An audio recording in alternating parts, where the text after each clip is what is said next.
ಇಸ್ಲಾಂ ಆ ಹೆಣ್ಣು ಮಗಳಿಗೆ ತನ್ನ ವೈಯಕ್ತಿಕ ಅಭಿಪ್ರಾಯವನ್ನ ಹೇಳಿಕೊಳ್ಳುವ ಯಾವ ಅವಕಾಶವನ್ನು ಕೊಡುವುದಿಲ್ಲ. ಅದರಿಂದ ಅವಳನ್ನ ವಂಚಿತಗೊಳಿಸುತ್ತೆ ಇಸ್ಲಾಂ ಅಂತ ಒಂದು ಹೆಣ್ಣು ಮಗಳ ಬಗ್ಗೆ ಮಾತನಾಡುವಾಗ ಬಾಬಾ ಸಾಹೇಬರು ಈ ಮಾತನ್ನ ಇದರಲ್ಲಿ ಕೋಟ್ ಮಾಡ್ತಾರೆ. ಆಮೇಲೆ ಹೇಳ್ತಾರೆ, ಅವ್ರು ಏನ್ ಹೇಳ್ತಾರೆ ಅಂತಂದ್ರೆ, ಆಕೆಗೆ ಫ್ರೀಡಮ್ ಇಲ್ಲ, ತಲಾಕ್ ಒಂದಿರೋದ್ರಿಂದ ಆ ಫ್ರೀಡಮ್ ಅನ್ನ ಅವಳು ಕಳ್ಕೊಂಡಿದ್ದಾಳೆ ಅಂತ. ಇಷ್ಟಲ್ಲದೆ ಹರೀಶರು ಕೋಟ್ ಮಾಡಿದ್ರಲ್ಲ, 4 ಹೆಣ್ಣನ್ನ ಮದುವೆ ಆಗ್ಬಹುದು ಪುರುಷನಾದವನು, ಪಾಲಿಗಮಿ ಇದೆ, ಚೈಲ್ಡ್ ಮ್ಯಾರೇಜ್ ಅಂತೆ ಪಾಲಿಗಮಿ ಕೂಡ ಅಲ್ಲಿದೆ. ಆ 4 ಹೆಣ್ಣನ್ನ ಮದುವೆ ಆಗ್ಬೋದು, 4ಕ್ಕಿಂತ ಜಾಸ್ತಿಯನ್ನು ಕೂಡ ಅವನು ಆಗಬೇಕು ಅಂತಂದ್ರೆ ಸ್ಲೇವ್ಸ್ ಗಳನ್ನ ಅಥವಾ ತಾನು ಗುಲಾಮರನ್ನಾಗಿ ಯಾರನ್ನು ಪಡ್ಕೊಂಡಿದ್ದಾನೋ ಅವರನ್ನೂ ಕೂಡ ಅವನು ತನ್ನ ಪತ್ನಿಯರಂತೆ ಇಟ್ಕೊಳ್ಬಹುದು. ಆದ್ರೆ ಪತ್ನಿಯರ ಸ್ಟೇಟಸ್ ಅವರಿಗಿರೋದಿಲ್ಲ.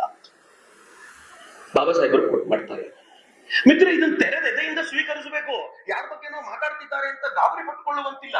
ನಮ್ಮ ನಡುವೆ ಇದು ಈವಿಲ್ ಅನ್ಸಿದ್ರೆ ಆ ಈವಿಲ್ ಅನ್ನ ಹೋಗಲಾಡಿಸ್ಲಿಕ್ಕೋಸ್ಕರ ನಾವು ಬಲವಾಗಿ ನಿಲ್ಲಬೇಕಾದಂತ ಅಗತ್ಯ ಇದೆ. ಅಸ್ಪೃಶ್ಯತೆ ಅನ್ನೋದೊಂದು ಈವಿಲ್ ಆಗಿದ್ದಾಗ ಅದ್ರ ಬಗ್ಗೆ ಮಾತನಾಡಬಾರ್ದು ಅಂತ ಹೇಳಿದಾಗ ಬಾಬಾ ಸಾಹೇಬರು ನಿಂತ್ಕೊಂಡು ಮಾತನಾಡಿದ್ರಲ್ಲ. ಯಾಕೆ ಮಾತನಾಡಿದ್ರು ಅಂದ್ರೆ ಕೇಳಲಿಕ್ಕೆ ಧೈರ್ಯ ಇಲ್ಲ ನಿಮ್ಗೆ. ಇನ್ನು ಅನುಭವಿಸುವವರ ಕಥೆ ಏನಪ್ಪಾ ಅಂತ ಬಾಬಾ ಸಾಹೇಬರು ಕೇಳಿದ್ರಲ್ಲ. ಬಾಬಾ ಸಾಹೇಬರು ಈ ಪ್ರಶ್ನೆ ಇಲ್ಲಿ ಕೇಳ್ತಾರೆ. ಬಾಬಾ ಸಾಹೇಬರು ಮುಂದೆ ಕೇಳ್ತಾರೆ, ಇನ್ಫ್ಯಾಕ್ಟ್ ಈಗಲೂ ಇದೆ.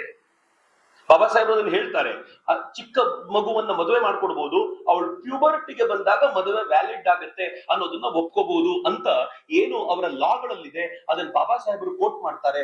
ಇವತ್ತಿಗೂ ಕೂಡ, if I not wrong, advocates ಬಹಳ ಇದ್ದೀರಿ, ಅವ್ರು ಹೇಳ್ಬೇಕು, ಈ ವಿವಾಹವನ್ನು